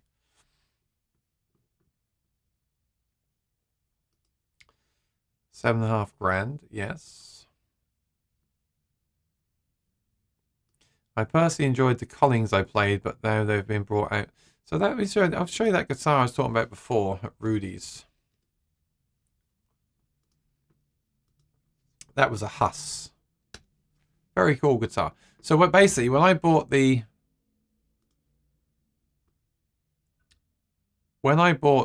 authentic Triple O, it was better than every other. I did the comparison. I wish I filmed it. It was better than every other guitar that I played there, apart from this one. I really like this guitar. So same kind of thing. Why didn't I buy this one if this sounded so good? First of all, you'll say it's got bear claw. Yeah, but it's got bear claw all over it, and that's fine. I wasn't really looking for a small cutaway guitar for stage because there's no pickup in this thing. That's why I got the Martin Triple O. But if I was looking for a stage modern guitar that we could add a pickup and use on stage, I would want to have this. The other thing is it is expensive. $6.5 grand. It's also been there for a few years, I think. So I feel like, honestly, that's getting on the verge of being like a used guitar. So I would look for one used, and you do see them used for half that price. So yeah, I didn't love it enough, but that's really the whole point. I wonder if that said Martin on the headstock, would I have bought it? Probably. I probably would have bought that one if it said Martin on the headstock. Isn't that crazy? Need to talk about that sometime. Why do I get like this? Why does a guitar have to look and say a certain thing when it actually sounds better than the one that I'm looking at? Now, it's a different body shape. Like the Martin Triple O small body is smaller than that. So it actually held up well to this guitar, but this guitar sounded excellent. And they've still got that in Soho, so I may go and play it again. There's the back. I may go and play it again, but like I said, it's been there for a while now. So if I saw one of these used for a very good price, I might be interested. But it's the same thing again. It's like, well, unless I love it and want to have that guitar the rest of my life, what's going to happen if I come to sell it? Because if they haven't sold this for a few years at Rudy's, what's going to happen to my price when I go to sell it? I'll have to be asking for $3 grand, and I've just lost $3 grand on that guitar. That's lately the way I'm thinking about that stuff. I think I'd save up and pay it, but I would want to use one. There you go. Oh, Gary, interesting. A great point about Sir build quality. Whenever I compare, they don't have the classic tone or soul. But what is that thing? I hear that all the time. People say that PRS and Sir guitars don't have soul. Yes, they do. But Fender brand has soul. The fact it's Fender, and that's what these people play, the Hendrix and the Beatles, that's the soul, isn't it? The soul isn't in the guitar.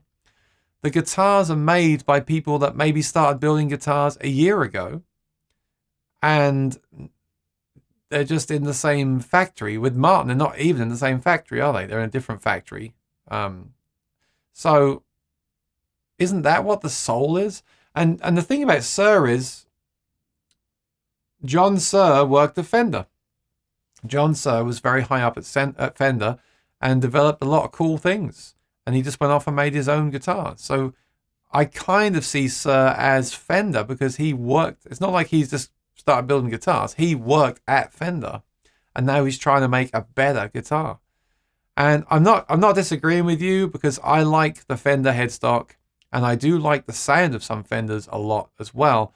But my point about this really is that some of these boutique builders make just better, I'm not going to say better instruments, but they spend more time on them. They're not factory made, right? Martin guitars are factory made guitars. Fender guitars are factory made guitars. Suhr guitars are made, I mean, I guess they're getting there now. They're getting more popular. Same with PRS, right? They're making a lot of factory guitars. You could say they're still factory guitars, but at least it's a smaller place, right? I feel like there's going to be more attention to detail with those guitars. And the 3 Suhrs that I've played, they just played great. There was no issues. There was no weirdness. And then some of the Fenders, like I'm just constantly like tweaking them and trying to get them not to fret out, and without putting the action really high. And Suhr don't even do the plecking anymore. They do it by hand. They just know what they're doing. And I just think they take longer, maybe. Of course, as they get more and more popular, maybe they won't. Maybe this is just a cycle that we go through. So when Fender first started making guitars and made 100 a year, maybe they were obviously a lot more attention to detail than they are now. I don't know. I guess some of this stuff is just what happens as you become more successful, right? Staley says, I believe my custom shop D18 can hang with the bespoke. Yeah, but the custom shop really is bespoke, isn't it? That is a small shop where most things are still handmade, as far as I'm aware. So, yeah, testimonial. Yeah, have I done a video for them before? I think I've done a video on them. I've met them a few times at trade shows. I haven't done anything paid for them.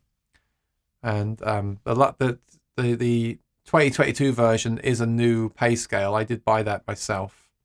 But no, I'll do it. If it's just a minute of me talking on here and take me 10 minutes to upload it to them, I'll do it, because it's a little bit of exposure as well. I can have the YouTube link on there maybe.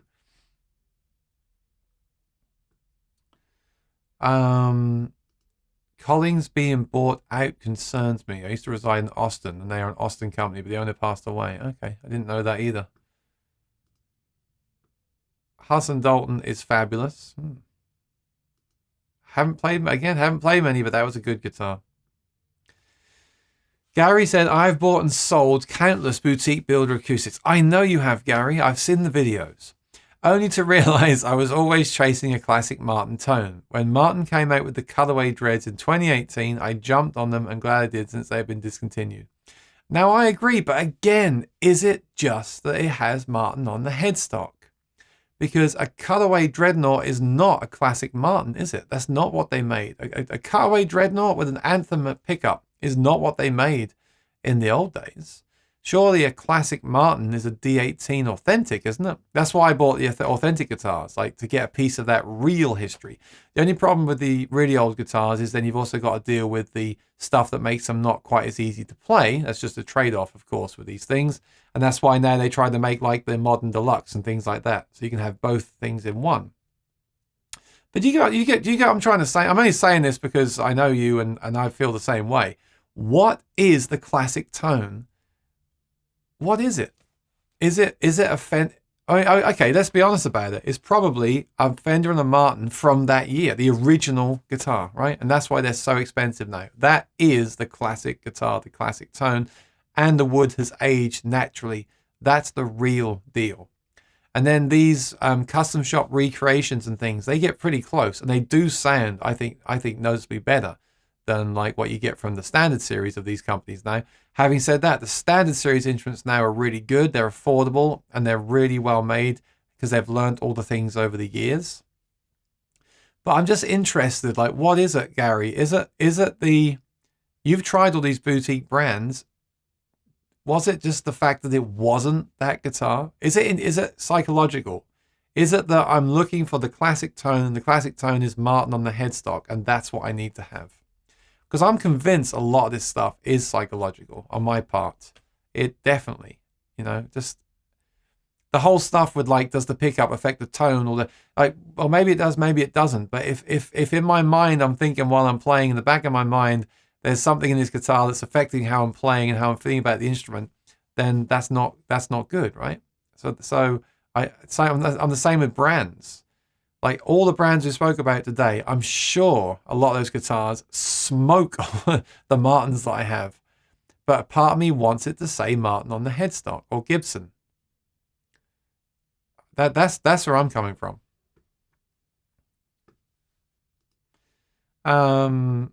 Maybe Collins are still as good, but I don't know, to be fair. Huss and Dalton pre-war, I'm sure there are others I'm forgetting. Froggy Bottom, yeah. Froggy Bottom are very revered.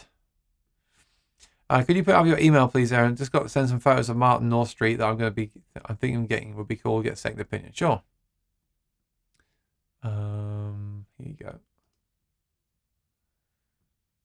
It's just say hi at aaronshortmusic.com.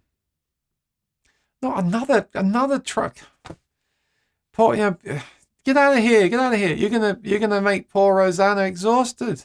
All this kicking people. All this booting she's doing from the channel today. Get out of here. Oh dear, why they even bother, hey? Aaron,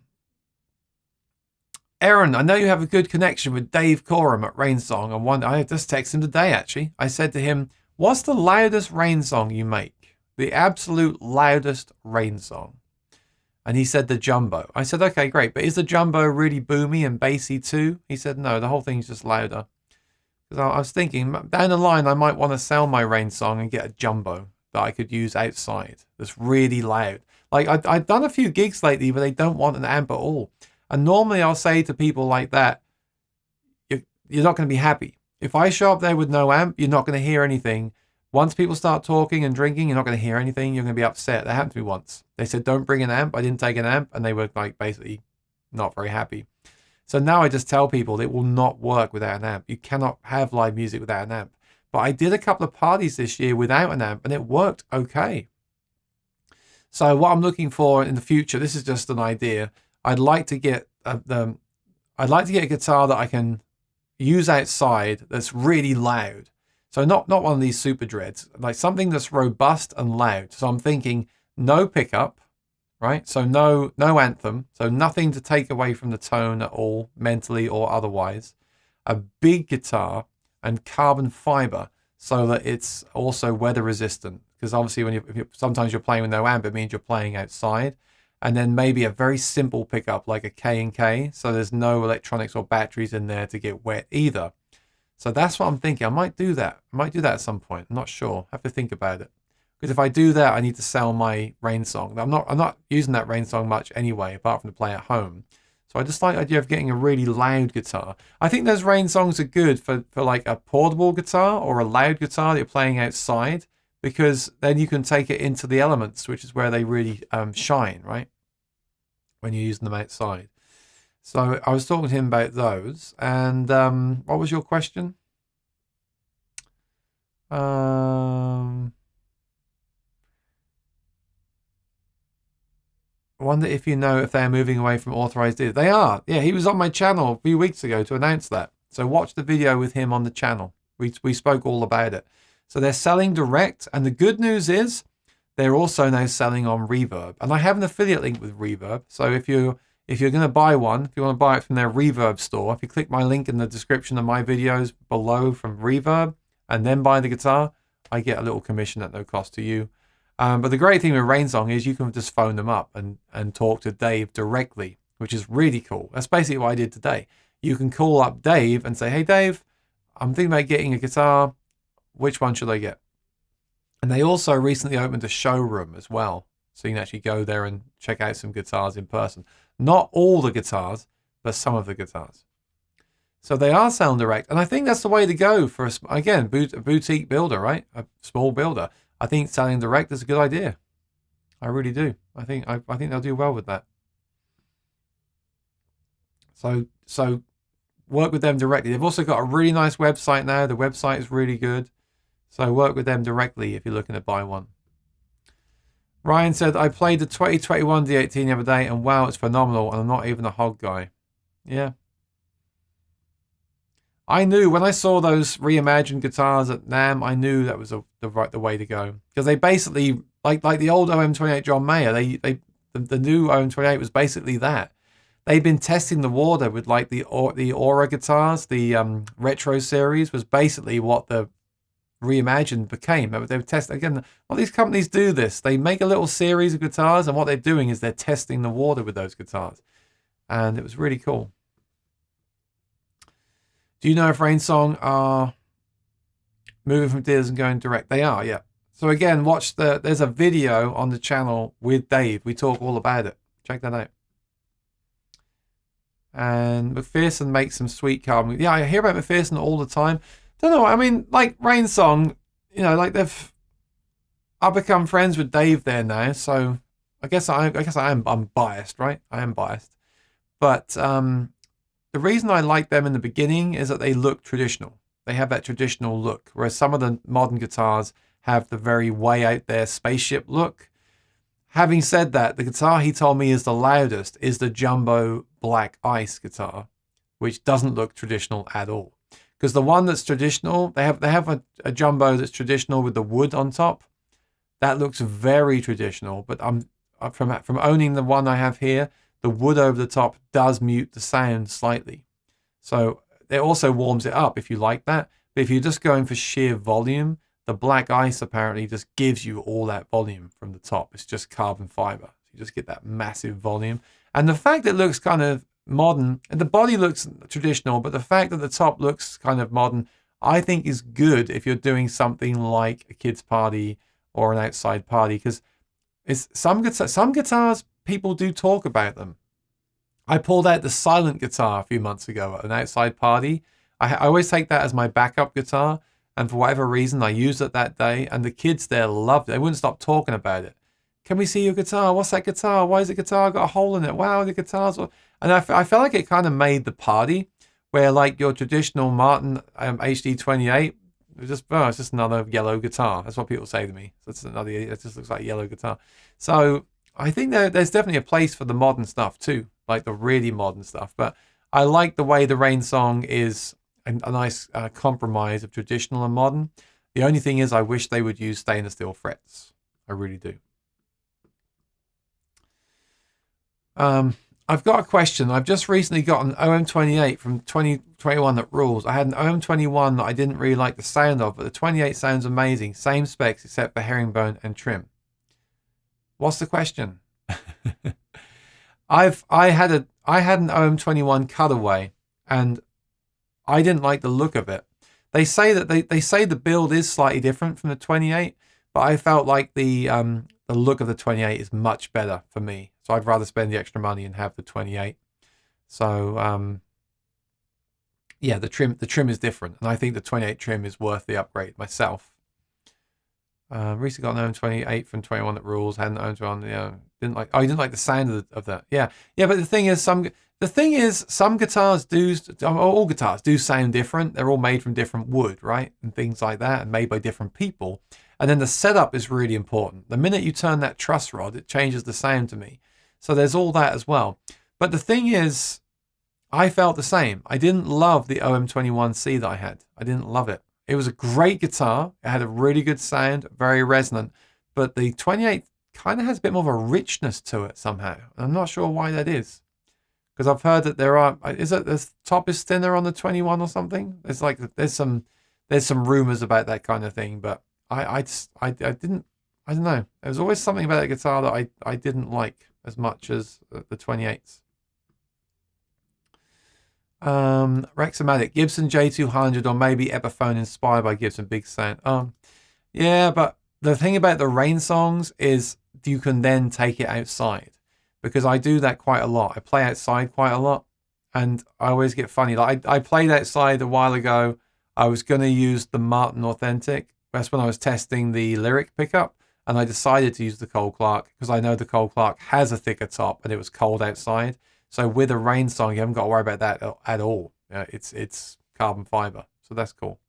And I bet they're louder too. Those carbon fiber guitars can be really loud because there's no bracing. There's nothing in there. It's just a shell. So you just got a huge empty box, basically. That's why they're loud. Gary says, I do hear a classic Martin low end that the other builders don't quite nail in my experience. Strum and open E chords. Some Martins have a tone that is classic. I haven't found the same level of quality and features in a boutique guitar that I get from my Martins. I sold a few Collings and Santa Cruz that are exceptional. I am, however, more happy on my Martin since I switched. Not just because it says Martin. The performance, playability, tone, and quality give me more value than any other maker I've found. Wow, that's a testimonial, Gary. Now the thing is, I do believe, and I've played the Martins a long time, so I do. Again, you get used to this stuff. I do think Martins play really well, and you still read online that Martins are hard to play. They're not. They're some of the easiest guitars to play since they started plecking them and using the new necks and things. They play great out of the box. I think they play better than anything. Even like people say Taylors play well and Martins don't. That's not true. I think Martins play better than Taylors from what I've played so far. Now everything can be set up, of course, but that's my experience so far. But the only thing I have about that is I've been thinking lately, like the people building the Martin now at the factory are not the people that made them in the original days. Some people just started working there 6 months ago. I guess they're using the same knowledge and history and factory to do it in. And I guess because they're Martin, they can get access to really good materials as well, which is good. But that's what I think lately, like, I've lost a bit of the idea of the mystique, I think, because surely if you basically get that material and make the same guitar, carve the same bracing and things, you're going to get the same guitar, right? So I'm not disagreeing with you, Gary. I do feel the same way. I love the sound of the Martins. I love how they play. If anything, I'm more surprised that more builders don't make guitars that sound as good or much better. Then again, like I said, I did play that Huss and Dalton that did sound much better than the authentic, although it's a different body size, so it's not really fair to say that. But it did sound even better than that guitar. So I don't know. I think all guitars are different. I also think we get used to stuff as well. I think for me, it's the headstock a lot. I really do think that. And I also think it's what we get used to. I really think because I played a Martin for so many years, like from 2015 to 2018, I think I got used to that guitar. And now I kind of gravitate more towards that. Although having said that, like the Cole Clarks, they play great as well. They really play great. And the pickup system is exceptional. So I don't know. I definitely have noticed that I get used to stuff. Like the Rain Song neck, the N2 neck is quite fat. I didn't like it to begin with because I wasn't used to that. And then over time I got used to it and now I'm fine with it. So actually sometimes then I end up liking that more in some ways. I don't know. There's more than just the products, I think. There's also some other stuff going on with the player as well. McPherson is awesome. I recently heard that Gallagher Guitars is going to be reproducing the Tacoma brand guitars again. I thought Guild and Fender owned that name. Interesting. I don't know. It's just strange why it would sound better. Well, there are some differences. I mean, even the binding and the decoration can make a difference. But I think someone once told me I thought they used is that a Rosewood bridge or is that the M36? And I thought someone said they might use thinner tops, but that might just be a rumor. I also think it just depends on those guitars, but it's interesting that I felt the same way that you did. So it's either a coincidence or that is a thing. Again, though, for me, there was something about it. It was very light. It had the colorway, which is fine, but it was very light. I don't think it looked as snazzy as the 28, and for those reasons combined, I just didn't. Yeah, it did seem like a lower end guitar than the 28 for some reason. I guess it is. A 21 is not a 28, but I was surprised it wasn't more like just a 28 as well. I also feel like the 40s series, like the 42, is basically a nicer looking 28, HD 28. And yeah, I've played some that sound much better. And they say the woods they use are based on looks and not sound. So where does that factor in? That's why some of these things, there's just no answer, I think. People try to find answers, but there just isn't one to some questions in gear. I guess I would assume that the top would be thicker if it's less sound. Both scarlet bracing, yes they are, and both dovetail too. I assess the bloom of the E chord, how it resonates after you strum a chord. Yep. Play those open E's, me too. So you get the lowest note of the guitar. As Aaron said, no two pieces of wood are the same. The grain structure will be different from top. I really believe in setup too.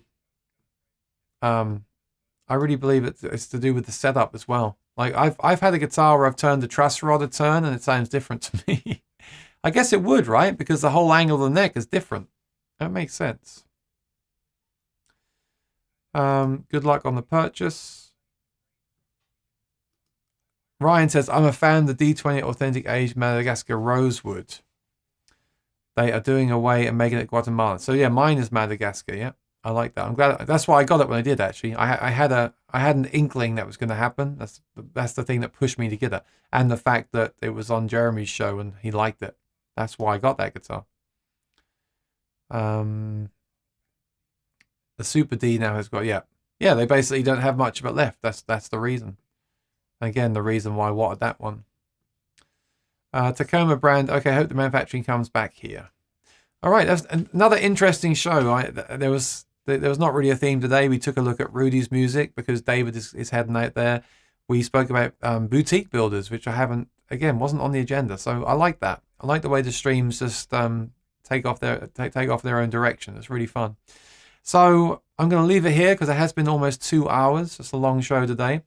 Send me an email. Say hi at aaronshortmusic.com. Subscribe and ring the bell if you're new. I'm sure most people here right now have already done that, but just double check for me. And if you are watching and you're new, please subscribe and ring the bell. I appreciate it because I don't know when I have time to actually make a video these days. My Wednesdays just opened up. So I'm aiming to do videos on Wednesdays now, which will go live Wednesday or Thursday. But I just don't know. So if you ring the bell and subscribe, then it will tell you if I've posted the video. And there are some things that I do need to do that have been on the list for a long time. So I'm sure there'll be something coming up soon. But I always hear Mondays. Actually, I'll just let you know, next Monday I have a gig. So next week we switched my gig from Tuesday to Monday. So I'm going to be gigging next Monday, so I won't be here. I might bring this forward to Sunday or earlier in the day on Monday, probably. That's what I'll do. I'll do an earlier stream, which I'm sure Rosanna will appreciate. So have a great week. Take care and be well. I'll see you in the next video. Bye-bye.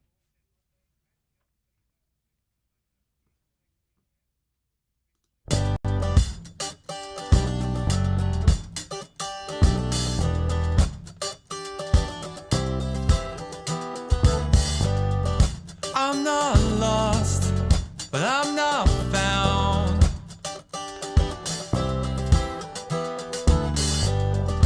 I'm not up, but I'm not down. And I love you, and I love you, and I love you, and I love you, and it's so easy. And I love you, and I love you, and I love you, and I love you, and it's so hard.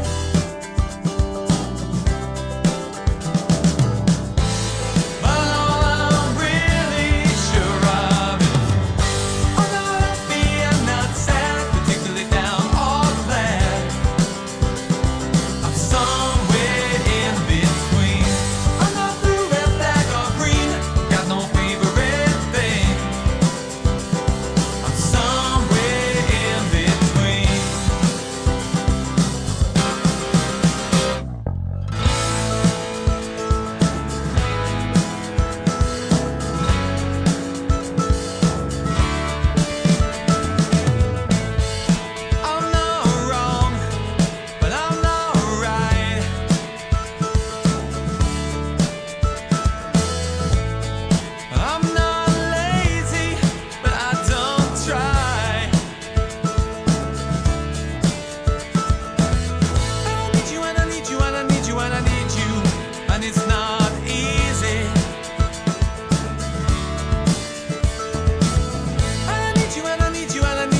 between